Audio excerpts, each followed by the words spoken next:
There's a man who lives in a beige house on a quiet street in Omaha, Nebraska. He drives himself to work. He eats the same breakfast almost every day, a sausage biscuit from McDonald's and a Coke.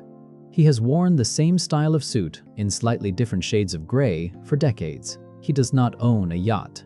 He does not vacation in the Maldives. He has never been photographed stepping off a private jet in Ibiza. For years, his neighbors described him as pleasant, quiet, unremarkable. His name is Warren Buffett.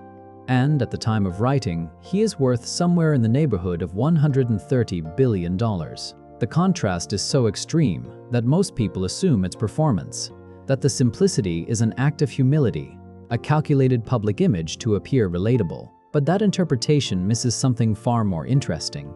Because when you study not just Buffett but the broader pattern of how serious, durable wealth actually behaves, not the wealth you see on Instagram, not the wealth that exists for 3 years after a startup exit, you begin to realize that the boringness is not the mask. The boringness is the strategy. Think about what you have been shown when it comes to money. Every signal in popular culture points in one direction: the watch on the wrist, the car in the driveway, the trip documented in real time, the restaurant where the bill is never discussed.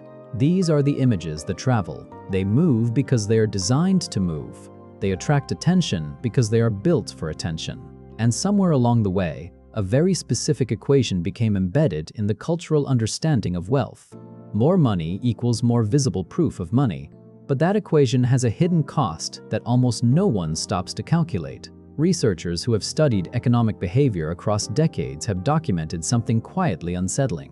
The people with the most visible consumption are often the least financially secure. Not always, but often enough to be statistically meaningful.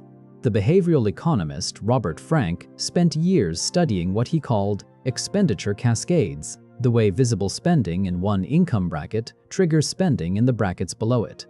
When the wealthy in a neighborhood buy larger houses, everyone adjusts. Standards shift, and the people least equipped to absorb the adjustment end up paying the highest price to maintain the appearance of keeping up. Meanwhile, the person with the beige house is compounding quietly. Compounding is the mechanism that most people understand intellectually, but almost no one feels emotionally. It doesn't feel dramatic. It doesn't photograph well. In the first decade of serious investing, the numbers look almost insulting compared to the discipline required. But the math is patient in a way that human psychology is not. A dollar invested at 22 that returns 8% annually is worth roughly $31 at age 67. A dollar spent on something visible at 22 is just gone. The boring choice and the exciting choice don't feel different in the moment. They feel almost identical. The gap only becomes visible decades later, and by then most people have made 10,000 small exciting choices instead of 10,000 small boring ones. This is the first layer of why serious wealth tends to look boring. Not because wealthy people are boring, but because the behaviors that build durable wealth are genuinely unexciting. And the people who build that wealth have made peace with that fact in a way that most people never do. But there is a second layer, and it is considerably more interesting. There is a concept in behavioral finance called signaling. In economics, signaling refers to the way individuals or entities communicate information about themselves to others. In markets, companies signal their financial health through dividends. In hiring, credentials signal capability. In social settings, consumption signals status. The expensive car is not just transportation, it is a transmission of information. It says, I have arrived. I have resources. I am worth knowing. The problem is that signaling is expensive. It costs money to send the signal. And the people who most need to send the signal are the people who can least afford it. This is not an opinion. It's a documented pattern that shows up in consumer behavior research repeatedly. The neighborhoods where luxury car ownership is highest are often not the wealthiest neighborhoods. They are the neighborhoods where income is high enough to purchase the signal, but not high enough to be indifferent to it. True indifference to the signal is itself a form of status, but it's a form that almost no one is shown. A researcher named Thomas Stanley spent decades studying American millionaires for his book, The Millionaire Next Door, published in the mid-1990s. What he found has been so consistently misunderstood that it's worth stating plainly. The majority of the millionaires he studied did not look like millionaires. They drove used cars. They lived in modest homes relative to their net worth. They bought clothes off the rack. They didn't haunt luxury restaurants. And they were not doing this because they couldn't afford not to. They were doing it because they understood, almost intuitively, that the money you spend performing wealth is money you cannot use to build it. Stanley called this being a prodigious accumulator of wealth. And the defining characteristic was not income. It was the ratio of what they earned to what they spent. Some had high incomes, some had moderate ones, but across income levels the pattern held. The ones who looked least wealthy were often the ones who were most wealthy. The correlation between visible consumption and actual net worth, when you look at the data carefully, is weaker than almost anyone expects. This is not an accident.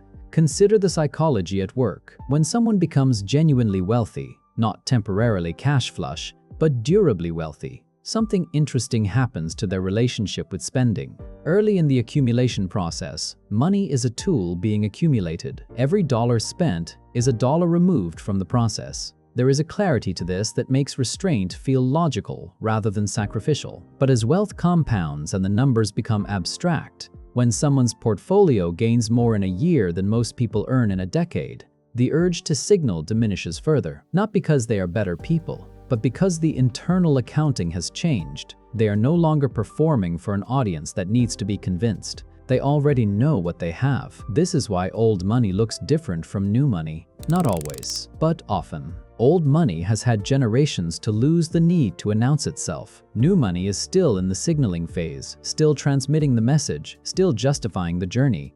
The beige house in Omaha is not modesty theater. It is the behavior of someone so far past the need for external validation that the question of what the house communicates to the neighborhood never really comes up. Now, here is where the story shifts. Because the boring aesthetics of serious wealth are not just a personal psychology, they are a structural advantage.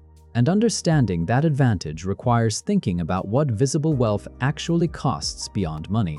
When you display wealth, you attract a specific kind of attention. Some of it is admiring, but a significant portion of it is transactional. It changes the way people approach you. Family members appear with needs. Distant acquaintances become suddenly interested in maintaining the connection. Service providers quote different prices. Lawyers and accountants who handle your affairs have less incentive to be efficient because the perception of resources creates an implicit permission to expand the bill. The person who is known to have money is navigating a different social landscape than the person who is assumed to be comfortable but not spectacular. This is not cynicism. It is a documented feature of how wealth changes social dynamics. And the wealthy people who appear boring, who drive the used car, who never mention the portfolio, who live in the house that doesn't announce anything, are often doing so partly because they understand what the announcement would cost them, not in money directly, but in time, in social complexity, in the kind of transactional relationship management that consumes energy without producing anything. There is a phrase that circulates in certain circles. If you have to ask how much it costs, you can't afford it. But the deeper version of that principle, the version that the truly wealthy seem to operate by, might be this: if you need to show it, you don't have enough of it yet. Consider what the hedge fund manager David Einhorn described in conversations about his lifestyle early in his career at Greenlight Capital. Despite running a firm that managed billions, he made choices that would have seemed unremarkable in a middle-class suburb. This was not accidental. The mental bandwidth required to manage serious capital, to stay analytical in volatile markets, to think in decades rather than quarters, that bandwidth is finite, and the performance of a wealthy lifestyle consumes some of it. Every decision about what to buy, where to be seen, how to curate the external image. These are cognitive loads. Boring is efficient. The late Charlie Munger, Buffett's longtime partner, lived in the same house in Los Angeles he bought in 1959. He drove himself. He wore suits that looked like they were purchased without ceremony. He had a net worth that was difficult to fully conceptualize. And when asked about his lifestyle choices, he said something that sounds simple until you sit with it for a moment. He just didn't need much. Not because he couldn't have more, because needing less is itself a form of freedom that money cannot actually purchase. This is the deepest layer of the pattern. Wealth, at scale, eventually becomes less about what it can buy and more about what it can protect. And the most valuable things it can protect are not physical. They are cognitive, emotional, time-based. The freedom to think clearly, the freedom to move without performance, the freedom to make decisions based on actual logic rather than the pressure of maintaining an image. These freedoms are not visible. They do not photograph well. They do not travel across social media as proof of success. But they compound in ways that material possessions cannot. There is a concept that behavioral researchers describe as hedonic adaptation, the well-documented psychological process by which humans adapt to improvements in their circumstances. You buy the nicer car, and within months, it feels like the baseline. You move into the bigger house, and the initial satisfaction fades faster than the mortgage payments. The upgrade delivers less than anticipated, and the gap between what was imagined and what is experienced becomes a quiet but persistent engine of dissatisfaction. The people who figure out this mechanism early, who understand that the marginal utility of visible consumption declines faster than the cost of maintaining it, are the people who stop spending energy on the upgrade and redirect it towards something that doesn't adapt away. Compound interest doesn't adapt. A well-designed business that generates cash quietly in the background doesn't adapt. The satisfaction from building something durable, even if invisible, seems to be more resistant to the hedonic treadmill than the satisfaction from consuming something visible. This might be why studies of subjective well-being among the very wealthy show a pattern that surprises most people. After a certain income level, researchers like Daniel Kahneman and Angus Deaton have explored where that threshold sits in different time periods and economies. Additional consumption adds very little to reported emotional well-being. What does add to it are factors that look almost identical to the boring life: autonomy, control over time, deep relationships, meaningful work, freedom from performance pressure. The boring life, it turns out, is not the consolation prize for people who couldn't afford the exciting one. For a certain category of serious, long-term wealth builder, it is the product of having thought carefully about what actually delivers what money is supposed to deliver, and having realized that the exciting version, the yacht, the watch collection, the continuous performance, delivers less of it at higher cost than most people are told. Here is the thing that should probably change how you read a very specific kind of quiet person. The man at the car dealership who pays cash for a 3-year-old sedan without negotiating very hard, who wears a watch that costs less than his phone, who mentions no real estate investments and no portfolio performance. That man might be carrying a financial position that would be difficult to fully comprehend from the outside. And he is carrying it quietly not because he is unaware of what he has, but because the awareness, over time, no longer requires external confirmation. The people who need you to know they have money are the people who are still in the process of convincing themselves. The people who don't need you to know are the people who have moved past that phase entirely. Wealth, at its most durable, stops being something you perform. It becomes something you simply have, quietly, efficiently, without announcement. And that, it turns out, is not the boring part. That is the point.